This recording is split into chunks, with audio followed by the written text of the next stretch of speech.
बार की बात है, श्री सीता जी से नारद बाबा मिले। नारद बाबा श्री सीता जी को कहते हैं, हे सीते, परमात्मा का दर्शन आपको पुष्प वाटिका में होगा।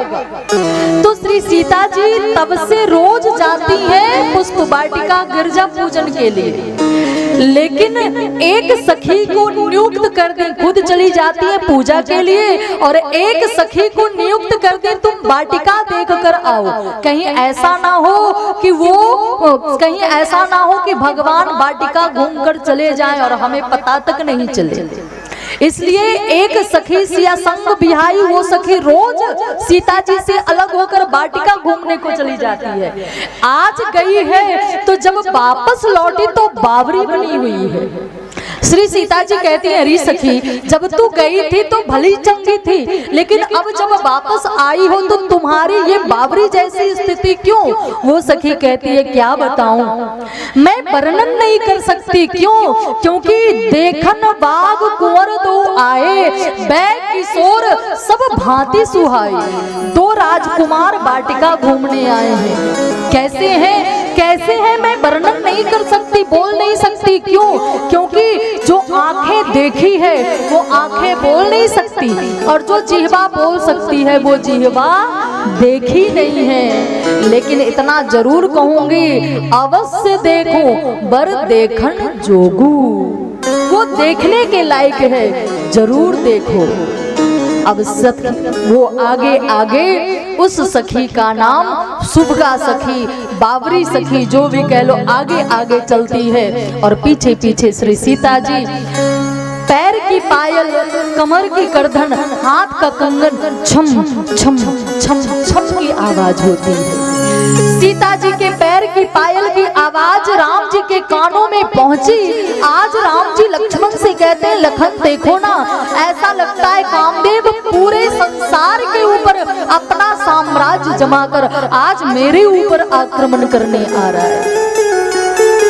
लक्ष्मण को लगता है आज मेरे राम को हो क्या गया है। जहां राम तहां काम नहीं, जहां काम नहीं राम, तुलसी कबहू न रही सके, रवि रजनी एक ठाम। जहां काम वहां राम नहीं, और जहां राम नहीं काम। आज मेरे प्रभु को क्या हो गया? आज मेरे प्रभु श्रृंगार रस की व्याख्या क्यों कर रहे हैं? और ऐसा कह के राम जी जैसे पलटे तो सिया मुख शशि भय और नयन चकोरा। सीता जी का मुख वो चंद्रमा बन गया और राम जी की आंखें चकोर बन गई। दोनों एक दूसरे को देखने में लगे हैं। बोली सियावर रामचंद्र भगवान की। राम जी श्री सीता जी को, सीता जी राम जी को, दोनों एक दूसरे को देखने में लगे हैं। आंखों की पलक मानो सकुची निमि तजे दिगंचल। आंख के पलक पे निमि महाराज का वास होता है। मानो निमि महाराज सकुचा के आंख के पलक से दूर चले गए कि अपने कुल की बेटी और दामाद दोनों लोग आपस में मिल रहे हैं, तो हमें नहीं रहना चाहिए बीच में। मानो आंख की पलक झपकती नहीं, दोनों लोग एक दूसरे को देखने में लगे हैं। इतने में एक सखी क्या देखती है? राम जी के माथे के ऊपर पसीने का बूंद। दूसरी सखी कहती है, अरे सखी, कल तो आए थे ये नगर दर्शन के लिए, तो जयकारा लगा रहे थे, जीत गया भाई जीत गया, अयोध्या वाले जीत गया, जीत गया भाई जीत गया, अयोध्या वाले जीत गया। आज इनके माथे के ऊपर पसीना क्यों है? और अरे सखी, ये सर्दी का मौसम है, गर्मी का मौसम नहीं था, सर्दी ठंडी का मौसम था। और ठंड के महीने में भी दोपहर का टाइम नहीं, सुबह का टाइम था, और कोई कठिन काम नहीं, कोई हल नहीं जोत रहे थे, कोई कुदाल नहीं चला रहे थे। क्या काम कर रहे थे? राम जी कौन सा काम कर रहे थे?